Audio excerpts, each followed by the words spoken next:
There's a question at the back there. So when you're studying placentas, do you put into consideration the authenticity of the woman, the BMI?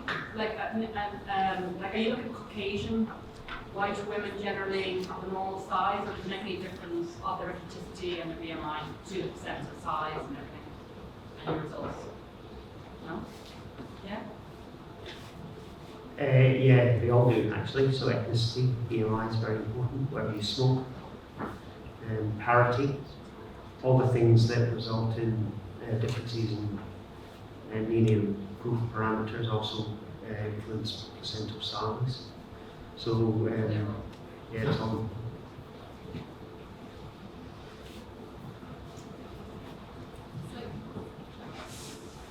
Maybe with the aspirin, why not take?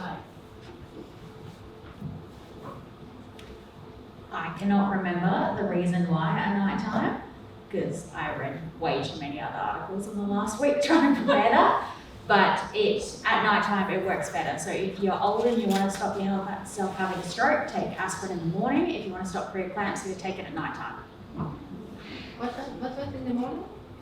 Stopping yourself having a stroke. Can I ask a question about the aspirin dose? Because the dose was 150. Wait for my question.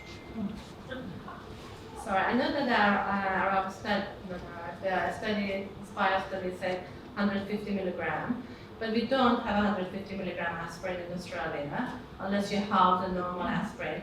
When the 100 milligram is a coated aspirin, that probably is better for the other side effect. Would you give 100 or 150? From reading the study, I'll give 150. From reading the studies, I'll give 150. So they do have a dose-related response. So the higher the dose, the better the outcomes as well. And then the best set of data we've got is from that Aspirin trial, and they used 150 milligrams for that. A lot of the US studies are using 81 or 162 because their formulation is 81 milligrams, so it's 1 or 2 that they use. But I advise most women to buy the 100 milligram tablets and break one in half. If you want to do it perfectly, aspirin degrades on exposure to air, so that first one will need, the one you broke in half, you'd throw half of it out and take it. Chemist Warehouse, you can buy a pack of aspirin for $2.50, I think. So if you didn't throw out one, 2 of those tablets would cover you, packs would cover you for the entire pregnancy. If you tell them to take 2 tablets of 100 milligram, do you think you increase the risk of the side effect and the bleeding? No, so they've shown that under 325 milligrams is considered low dose with no increased adverse events from taking it. It was very interesting because when they put that study out there, there wasn't a lot of studies at 150. There was only like one randomized controlled trial. So I was really surprised because John Hyde came to Adelaide and talked about that. I said, how'd you get 150? Because it's a small study. So they kind of jumped to that, which was quite interesting why they used that dose, even though the studies prior to that were not very, shouldn't be safe, but weren't very large numbers when there's so many more studies done with 100. So it was really interesting. I think the best thing about the Aspirin trial was that a greater dose didn't cause any complications. That was really quite helpful. So do you know why they use 150? There was a couple of randomized controlled trials in the UK that looked at, but they're small, that showed benefit. And there was a question whether it showed more benefit. When they did a systematic analysis, they showed that might be better. It shows the benefit on that small numbers. So that's why they went to 150. But it was really small numbers. It wasn't very huge numbers. So.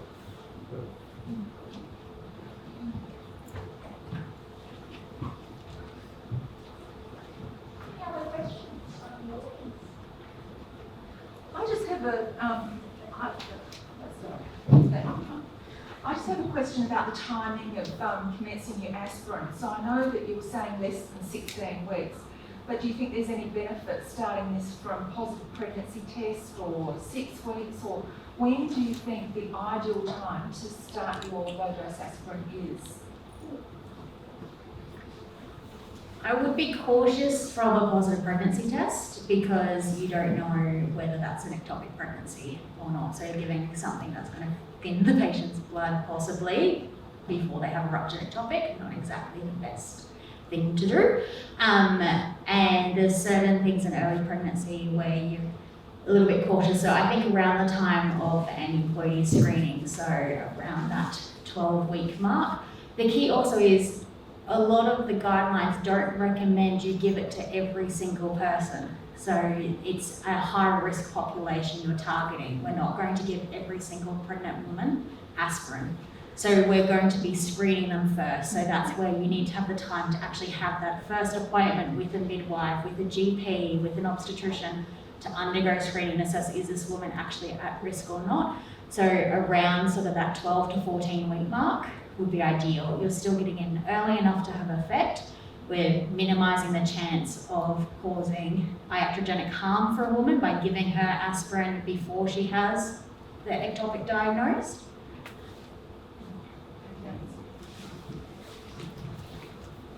Yeah, I have a question. It's interesting that I was surprised when you showed that you had a reduced number of placentas that went to you guys that required. I thought we did a pretty good job here, but clearly we're not doing a good job sending placentas to you, are we?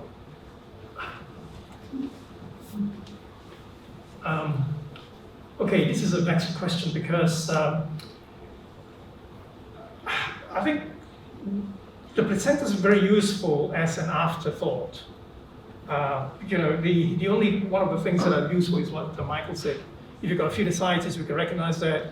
You treat the baby for longer on antibiotics or whatever. That's the only, to my mind, that's the only immediate need for placenta pathology. All the rest really, okay, you can explain why the woman's got a preeclampsia, why the baby's small, but it's really medical defense and sort of a science. It really isn't really pure clinical. And the problem also is from the pathology point of view, you've got good placentas and bad outcomes. You've got bad outcomes and very good placentas. So it's not a very good advertisement for pathology as such. I wish it were better, but it is not. So to my mind, it's very good as a medical legal tool, defense tool, if truth be told. I'd love to have more placentas to look at. It gives me employment. Remember the jacket. Sorry? Remember the jacket. It has to be hot. Might have a little patch.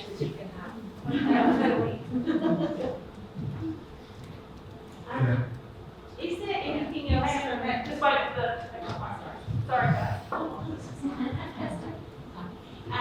Just from a delivery suite point of view, is there anything from pathology side that we can do to get you more placentas? Like, is there anything that we're perhaps missing that you're not seeing? I mean, we do attempt to send off anything that we ask to send.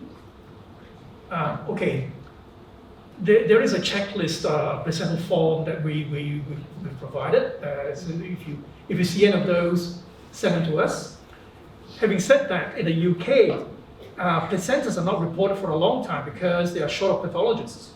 And certainly, even in the resource-rich countries like ours, where we've got lots of pathologists, a lot of the pathologists are focused on cancer pathology, adult pathology. So, as I said, the placental pathology is not the priority in many pathology departments.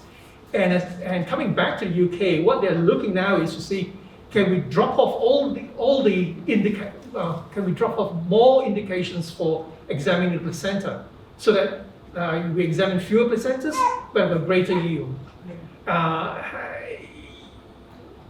Yes, that is a good way of doing it, but it's like everything else. If you don't practice looking at normals and the normal range, you forget what is acceptable. It's a very difficult one to answer.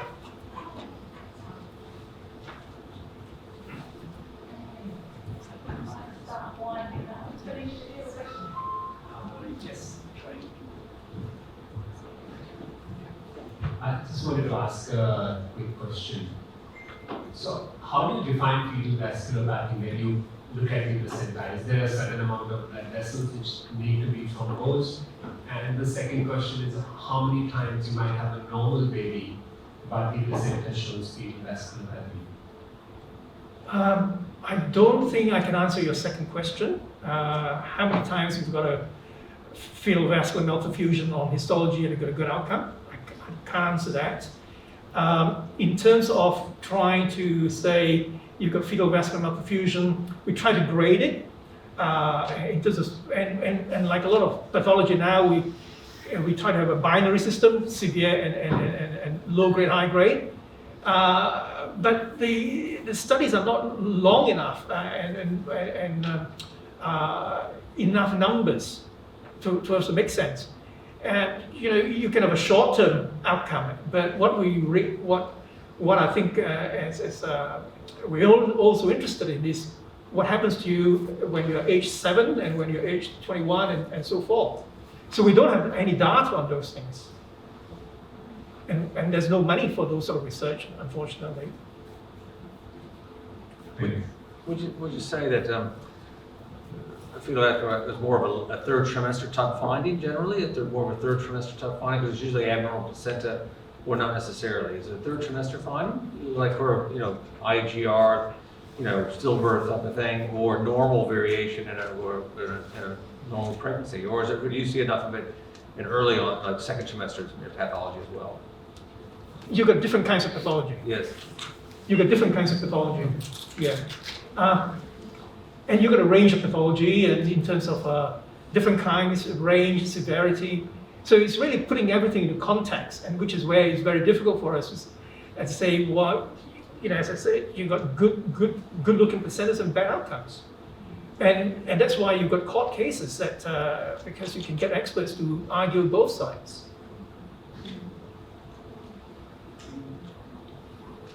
So, if everyone is happy and anyone have any burning questions, I reckon we might wind it up because we're over time. Can we all put our hands together